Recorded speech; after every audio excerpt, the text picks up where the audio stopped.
welcome to Shoulder to Shoulder.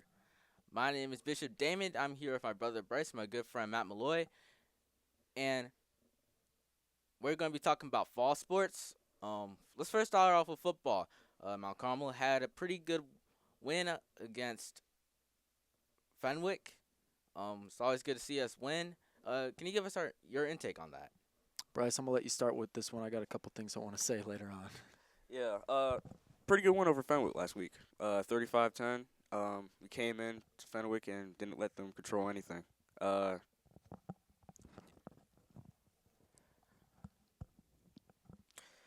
I listened to Daniel Taylor's interview with Marty Mann last week, and Mount Carmel really wanted to break their habit of starting off slow, and they came in and made it clear to Fenwick that they were the better team, and you could see that in a 35-10 win. They controlled most of the game. They had the lead most of the game. So I was really impressed with that win, and I think it's really going to help us with this week's game against a very huge Catholic League rival. I'm glad you took a pause there, man, because every time Christos and I talk about Loyola, we take a couple pauses. It's just hard to put it in words. I'll put it in words in just a second, but yeah, I want to talk about that Fenwick game. We traveled on over to Triton College last Friday. It was a pretty long drive. Shout out to Declan Deering and Ryan Clark, who hopped in Declan's car. We made it over there. They are the trainers for the team, so they had to be there anyway. Yeah, hopped in with them. I gotta say, it was a props to Fenwick. That was such an incredible atmosphere. That's what Friday Night Lights should be. I know it wasn't at their school, it was at Triton College, so a little bit of a neutral site. It is their home field, though. That's where they play their home games. Man, there was something special about their student section, right? They were decked out in all pink for breast cancer awareness, excuse me, and it was really cool to see that atmosphere. We did win 35-10 though. Early on, they had control there, a little bit of the A little bit, momentum. Yeah, I was getting scared. That first quarter ended 10-7 with Carmel losing, so a little interesting there. However, we did pull away, and it got to the point where our red hats and backups got in. So I got to see Emmett Dowling, a guy that I used to play football with back in 5th grade or 6th grade, something like that. I got to see him throw a touchdown pass to my cousin Marty Mann. So all three Fisher guys there, myself included. It was nice to see that. Shout out to Marty, of course. Red Hat, really dedicated to the team, gives all the play calls. You'll see him out there Friday night when we play Loyola, but it was really cool for him to get that touchdown reception. Um, I'll move on to Loyola. We got a lot written down here on our notes, right? Yeah. A lot of stats, a lot of names, a lot of records. Um, I'm turning I'm turning my laptop off here because we don't need none of that. To put this game in words is, you know, it's hard. It's really hard, right? But the way I look at it is if somebody from outside the state of Illinois asks me, why should I come to this game over others that are going to be played on Friday night? I think my one answer just absolutely has to be tradition. There's nothing quite like two Catholic League teams in general playing each other in any sport. Um, I'm a high school sports enthusiast, so whenever Notre Dame and St. Patrick go up against each other in anything, whether it's wrestling, basketball, football, I'm going to look at those highlights. Their student sections, they pack the crowd, props to those guys. But Mount Carmel and Loyola are on another tier of football, right? They are on another level. Their recruitment process Yeah. and the talent that they shape, right, out of those freshmen that come in, there's nothing quite like it. You go through Coach O'Connor, and then you're on the sophomore team. And now when you're a junior or senior, these are the games you play for. This is the reason you came to Carmel, right? That's my best way to explain it. I know it sounds pretty generic like most other schools, but generic is the complete opposite of what Friday night is going to be. Kickoff at 7:30. Both teams are 6-2. And that's yet another reason why I got to prove my point. Why should you come to this game? There's 4 losses between the two teams. Well, let's take a look at those losses, right? Loyola, week 1, they lose to East St. Louis. Bit of a shocker week 1, but they came back from it, right? They eventually lost to St. Francis, but they had a couple of injuries, a couple of shaky things going on there. They have dominated since then, and they've proven it. They're currently ranked number 1 in the CCL Blue. They're 2-0. Carmel, week 1, another loss to the Hunt Academy. That's a weird game. It's a unique one. a hard-fought one at that. We definitely could have pulled away with the win. We didn't, though. Hunt Academy has had an incredible season since that game. They are now 7-1. Most of those teams they play are nationally ranked. They are boarding schools. They travel the country. Right. It's a different type of football. It's not the one you see in the Catholic League. Then the Caravan go on. They lose to Rice. That's one you need to win, but in a way, I'm not 100% upset that we ended up losing that one. It got Emmett some reps, so now if anything happens to Jack, we can throw him in He's there in ready. the playoffs. Yeah. It gave a lot of guys experience of a loss that they needed.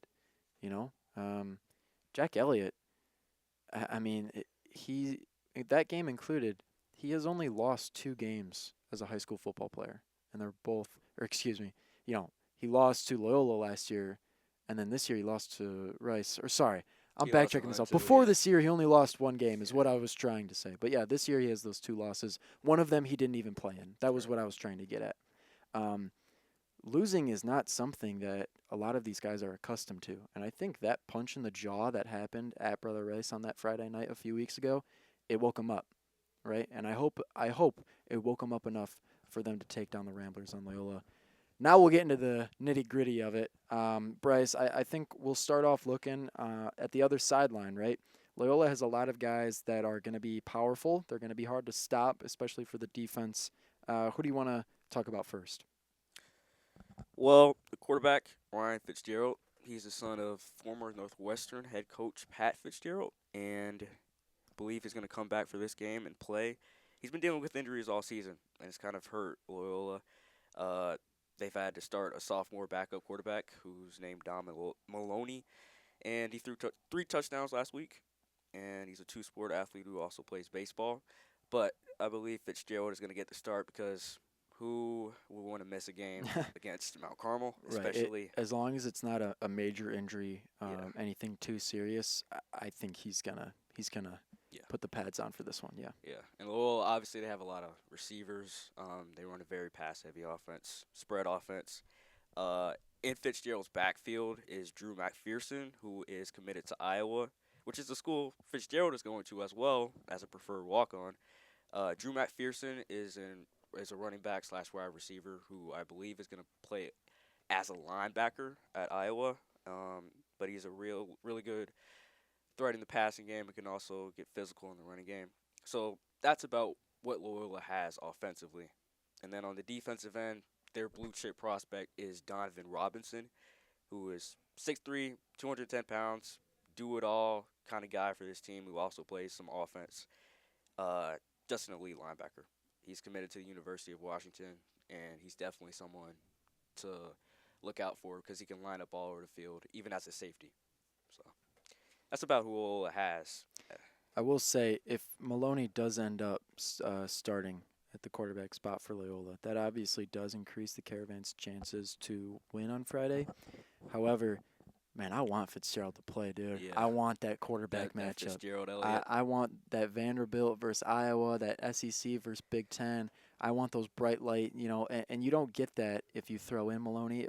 Nothing to him, of course. I mean, he threw 3 touchdowns last week. It's just the fact that when it's a Week 9 matchup like this, and it's a conference championship, and it's 2 rival schools, and there's a lot of history going into it, you want both teams at full force. You want absolutely 110% power on both sides of the ball, both sidelines, and having Fitzgerald in there would definitely add to that. Not only add to it, but exceed it. So, just talking more about Loyola, you said they're a spread offense. They like to pass it a lot. They pass it at least 63% of the time in each game they've played this season. That's definitely something to note.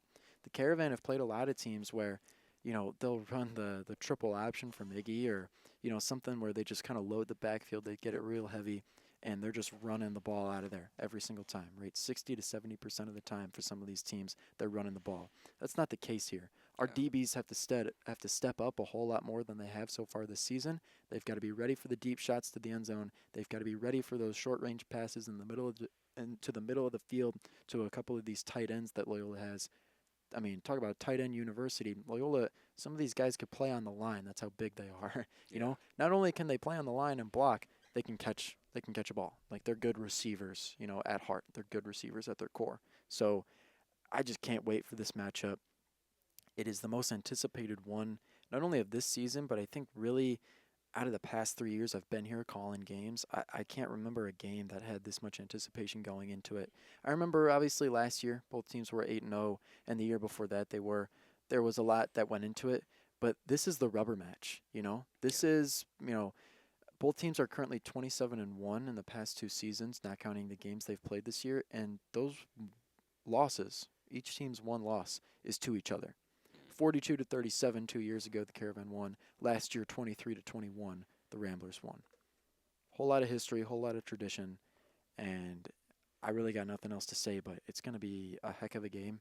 And if you're not watching it, if you decide to go watch some other game, I really hope you can catch the highlights instead, because even the highlights are going to showcase Barta Dowling's energy and that Friday Night Light feel that I live for. That's why I call these games. So this is why this is why the guys play. This is why we call the games. This is just Mount Carmel at heart, and I can't wait for this big game. And next is soccer. Think it's been pretty good results of the regionals. I remember saying Shastigro has been saying that 8-0 is equal to 80-0 in a football game. So, I mean, it's pretty amazing how the soccer team has been faring. We've had a lot of good guys in Miguel Flores and Aiden Sasuda, and I think we have a good roster. I think it's gonna be a pretty good game. Next we're up next against Hinsdale Central Regional. Can you give us your input on that? Yeah, the soccer team with an 8-0 win yesterday against Benito Juarez. Brandon Razzo, Miguel Flores, Aiden Sauceda, Mateo Sanchez, Mateo Atalano, and Quincy Collins all scored in a dominant win. Yeah, and as you said, Bishop, the regional final Saturday at 2 o'clock at Hinsdale Central. I'm not sure who exactly they're playing, but yeah, it was a great win for the soccer team to start their playoff run, and I'm excited to see what else they do. Matt, I know you have relationships with a lot of those guys who scored because they're all Absolutely, seniors, yeah. like you. So, what do you have to say about that? Well, Brandon Razzo's hat trick is insane. I have theology with this kid, and every day after they play a game, um, I know how many goals he scored, but I like to ask him. I go, "How many you have last night?" And he's kind of a shy guy. He's not. He's humble. He knows he's good, but he doesn't really go telling the world. So he's like, "Oh, yeah, I had 3." I'm like, "You had a hat trick again?" It's insane. He lost count of how many hat tricks he has. He has 47 total goals. Wow. The record was 42 heading into this season. I'm not sure who that was set by, but I think it's actually a tie between a couple of guys. So he shattered it. He's 5 past that. He's going to have a chance to get a few more on Saturday. They will be playing Hinsdale Central at Hinsdale Central. That's a rematch from the regional final last year where they actually lost to that same team. So it's going to be pretty interesting. Little bit of revenge. Taste of revenge here is what we're hoping for. Definitely going to try to go to it. I know it's a long drive for a lot of guys, but when the season's on the line, you got to show up. You got to show up and support. So, yeah. Now let's move on to cross country. The alternates have finally been finals alongside our starting top 7. We have regionals on Saturday. Bryce, you made the top 7. Can you give us your input on what your team's game plan and strategy is heading into this? Yeah, regionals on Saturday. Feel like we have a pretty good shot to qualify for sectionals. We have some good teams in our sectional. St. Ignatius, St. Rita, Fenwick are some of the teams that we're going to be running against on Saturday. And we have to make the top 6 of what I believe is about 12 to 15 teams or something like that. But I think we got a good shot because pretty much all of the guys in our top 7, TJ Kolke, Christos Demas, Gavin Linesmek, Gabe Valerio, Nolan Esquivel, me, and Dom Mansilla. We all run about sub-20 time, so I believe we have a pretty good shot of qualifying for sectionals, and excited for that race on Saturday.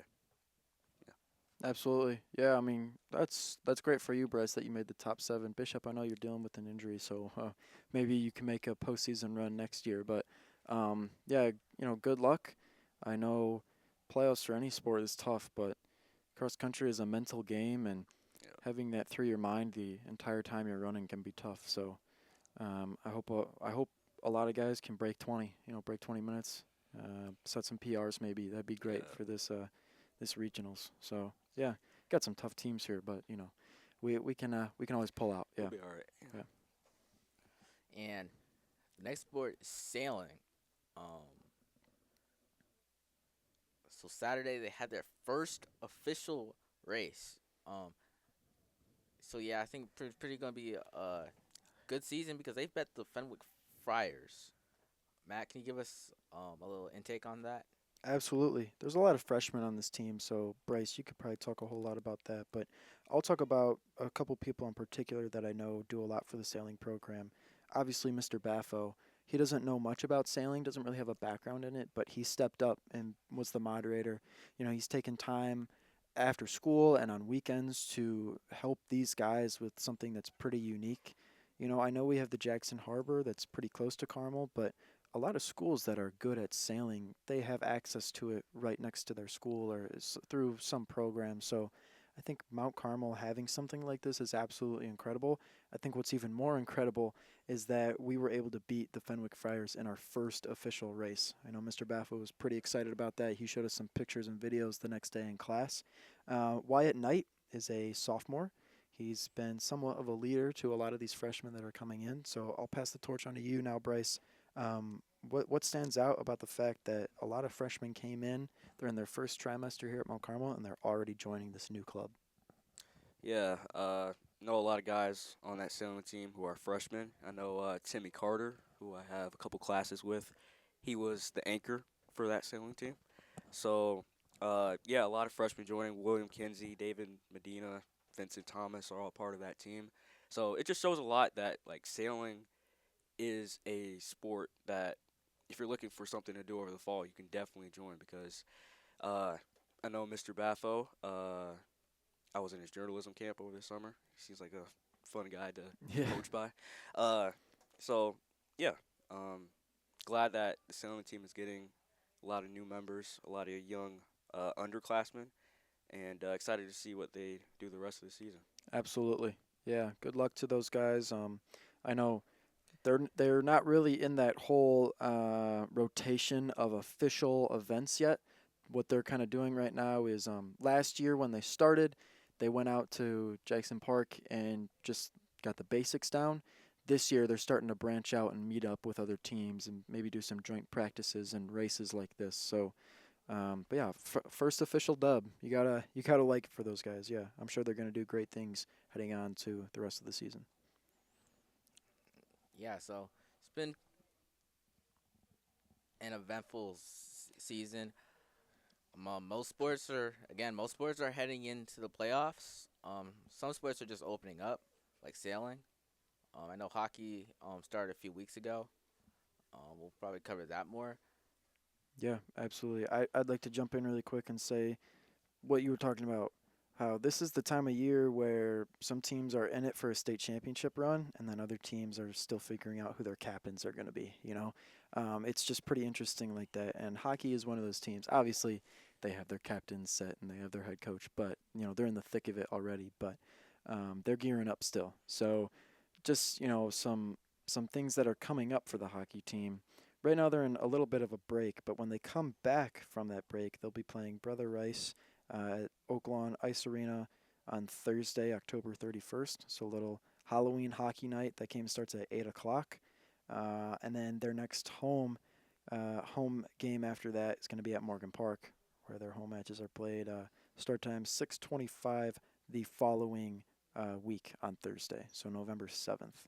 So they're still getting into things there. That's of course the Catholic League lineup schedule right there. They've got a couple games sprinkled in and out of there, but those are the big ones you got to look out for. They will be playing Munster High School, by the way, at that high school game. So, yeah, Brother Rice and Munster coming up for that away and home game for hockey.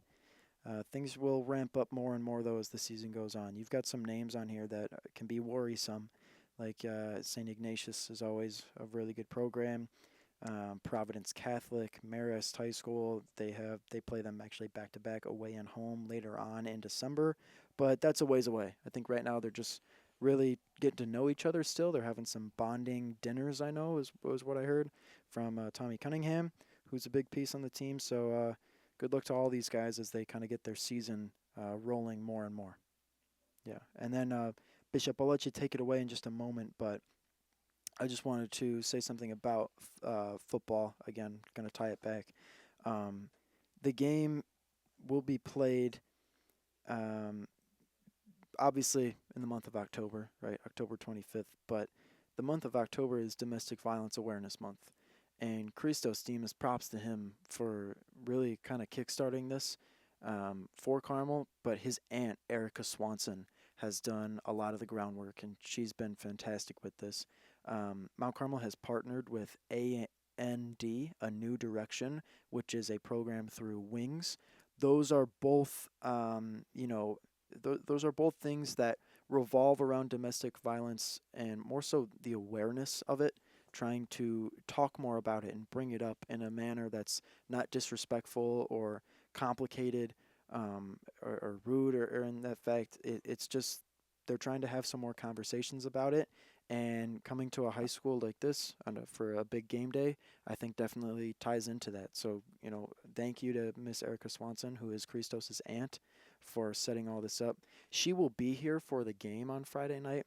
There will be an information table on Champions Way. You can go up there. I'm sure they'll have wristbands and a couple of other flyers and papers maybe. But if you just want to, if you're going to the game, if you won't be watching it on the Caravan Broadcast Network, you can go to that table maybe before or at halftime and just kind of get the info. 1,100 wristbands were made. I'm wearing one right now. It's purple, which is the color for domestic violence awareness. It says End Domestic Violence, and it has Mount Carmel and A&D's logos on there. On the inside of it, too, I believe there's a message in there about the hotline you can call. So, there's a lot more too, which it's just amazing how much we are doing for A&D, or how much A&D is doing for us, I should say. Dom Mancia is writing an article about it. He interviewed Miss Swanson and Christos and a lot of other people involved with it. There will be a dress down tomorrow for students, a $2 dress down. All the money will be going to A New Direction. And on November 2nd, which is a Saturday, at Cork and Kerry, they'll be having a fundraiser for A&D in which a check will be shown to them from all the money we raised. So we're trying to get that money amount up there, especially with this dress down. We're going to pool some money together from past dress downs as well to give it to a good cause. On the live stream, we'll have a purple ribbon to show our support for not only A&D, but just domestic violence awareness in general.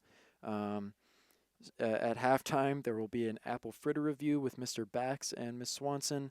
Christos Demas will be recording it down on the field, and they'll be eating some fritters in support of this great cause.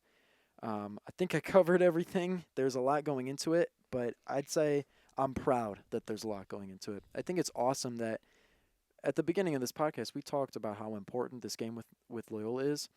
This trumps that, obviously. Showing support for this, for A New Direction and Wings overall, that's something that when it was brought to my attention by Christos, no question, it's like we're doing that. We're getting you in the newspaper. We're showing support. We're advertising this, marketing it. We are putting this all over because no 6-2 record will ever be more important than spreading awareness for something like this. So. I still hope we win, obviously, because that would be a great day overall to have something like this with A New Direction. I hope everybody not only has a great time at the game, but also gets informed a little bit about what they're all about. So, Bishop, thanks for letting me take some time there to talk about it. That's all I got to say, though, for this week regarding fall sports. So we'll close here. So again, it's been a very interesting fall season for Mount Carmel. I'd say we've been pretty good. We'll talk more about it. We'll catch you next time. Have a great day, Chicago.